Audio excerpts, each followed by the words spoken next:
आप देख रहे हैं SPN9 न्यूज़ और स्वागत है आपका हमारे खास प्रोग्राम में। मैं हूं आपके साथ अभिलाष। 2019 का लोकसभा चुनाव का चुनावी बिगुल बज चुका है और 7 चरणों में चुनाव होंगे, ये बीते रविवार हमें पता लग गया। बता दें आपको कि 23 मई को ये पता लगेगा कि आखिर सत्ता किसके साथ होगी और सरताज कौन बनेगा।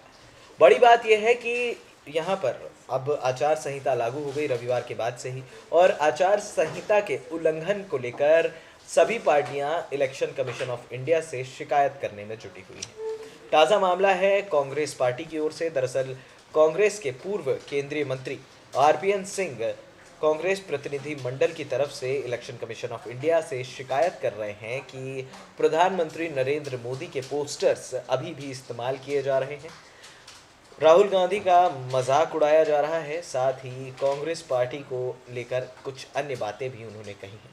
हालांकि इलेक्शन कमीशन ऑफ इंडिया ने इस मामले को सुनते ही तुरंत संज्ञान में लिया और साफ तौर पर उन्होंने कांग्रेस के प्रतिनिधि मंडल से ये कह दिया है कि हम इस मामले में पूरी तरह से जांच कर रहे हैं। जहां भी पेट्रोल पंप्स में जो पोस्टर्स लगे हुए हैं प्रधानमंत्री नरेंद्र मोदी के, क्योंकि आचार संहिता के उल्लंघन के तहत ये सारी चीज़ें आती हैं कि आप किसी भी पोस्टर का इस्तेमाल नहीं कर सकते हैं। हालांकि चुनावी रैलियों का दौर ज़रूर शुरू है। प्रियंका गांधी जहां एक के बाद एक मास्टर स्ट्रोक मार रही हैं, वहीं दूसरी तरफ कांग्रेस पार्टी बीजेपी को घेरने की तैयारी में है। साफ तौर पर टारगेट है प्रधानमंत्री नरेंद्र मोदी। देखा भी जाता है क्योंकि राजनीति में फिलहाल कुछ भी सही गलत नहीं होता है, तो कहीं ना कहीं अब यहाँ पर RPN सिंह ने पूरी तरह से बीजेपी को घेरने का प्लान बना दिया है। इलेक्शन कमीशन ऑफ इंडिया भी ये बात जानता है, यानी कि जिस तरह से पोस्टर्स इस्तेमाल किए जाते हैं, अभिनंदन को लेकर भी कई तरह की विवाद हुए थे कि प्रधानमंत्री मोदी उनको वापस लेकर आए, तो कहीं ना कहीं कांग्रेस ने इस पर भी अपनी आलोचना या फिर यूँ कहें कि अपनी तरफ से विरोध जताया था, माफ़ कीजिएगा। तो विरोध जताने के बाद अभी भी ये पार्टियां जो हैं ये एक दूसरे पर वार करना नहीं छोड़ रही हैं। फिलहाल अगर देखा जाए तो उत्तर प्रदेश लगभग हर पार्टी का टारगेट है। प्रियंका गांधी ने बीते दिनों गुजरात से शुरुआत की, मोदी के गढ़ से शुरुआत की और अब रैलियों का सिलसिला शुरू होगा। इस बार पूरी तरह से बड़ी टक्कर देखने को मिलने वाली है, क्योंकि प्रियंका गांधी ने अपने पहले ही भाषण में कह दिया था कि पहले जाकर उनसे पूछिए कि 2 करोड़ लोगों को जो रोज़गार देने की बात कही गई थी, क्या वो रोज़गार मिला? 15 लाख रुपए जो अकाउंट में आने वाले थे, क्या वो 15 लाख रुपए आए?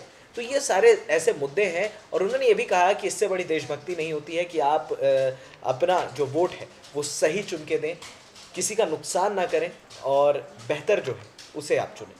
तो अपनी स्पीच में तो ये बात साफ कर दी थी प्रियंका गांधी ने, लेकिन जिस तरह से भारतीय जनता पार्टी की तरफ से हस्तक्षेप किया जा रहा है, राहुल गांधी पर वार पे वार किए जा रहे हैं, उनको लेकर काफ़ी आपत्तिजनक टिप्पणियां भी की जा रही हैं, तो ये सारी शिकायत जो है इलेक्शन कमीशन से यहाँ पर कांग्रेस के जो प्रतिनिधि मंडल हैं जिनको लीड कर रहे हैं यहाँ पर RPN सिंह, उन्होंने इन मुद्दों को भुनाया है और इलेक्शन कमीशन से शिकायत करी है। हालांकि बीजेपी की तरफ से भी बताया जा रहा है कि कांग्रेस पार्टी ने बीजेपी को निशाना बनाया है, उनकी नज़र में बीजेपी ही गलत है। तो ये सारी चीज़ें अभी तक आई हैं, लेकिन इलेक्शन कमीशन ने साफ तौर पर कांग्रेस पार्टी से ये वादा किया है कि इस तरह की चीज़ें अब आगे देखने को नहीं मिलने वाली हैं। अगले 1-1.5 महीने 2 महीने जो भी होंगे वो पूरी तरह से आचार संहिता के तहत होंगे और आचार संहिता का उल्लंघन जो भी करेगा उसको उसकी सज़ा मिलेगी।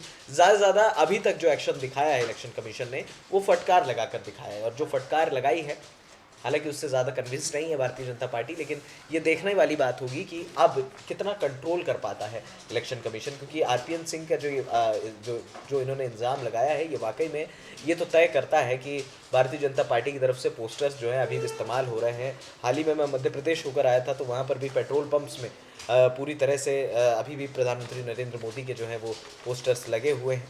तो ये सारी चीज़ें हैं, ये बताती हैं कि अभी भी कितना इम्पैक्ट है, वो जो मोदी इम्पैक्ट चलाना चाह रही है भारतीय जनता पार्टी, वो देखने को मिलने वाला है। अब क्या इन सब चीज़ों का चुनावों पर असर पड़ेगा, रैलियों पर असर पड़ेगा, ये सारी चीज़ें देखने को मिलने वाली हैं, क्योंकि अब डांस ऑफ डेमोक्रेसी स्टार्ट हो चुका है। किसका राज तिलक होगा ये भी देखना दिलचस्प होगा। फिलहाल इस खास अपडेट में इतना ही, हमें दे दीजिए इजाज़त, और हाँ, हमारे चैनल SPN9 न्यूज़ को सब्सक्राइब करना मत भूलिएगा। नमस्कार।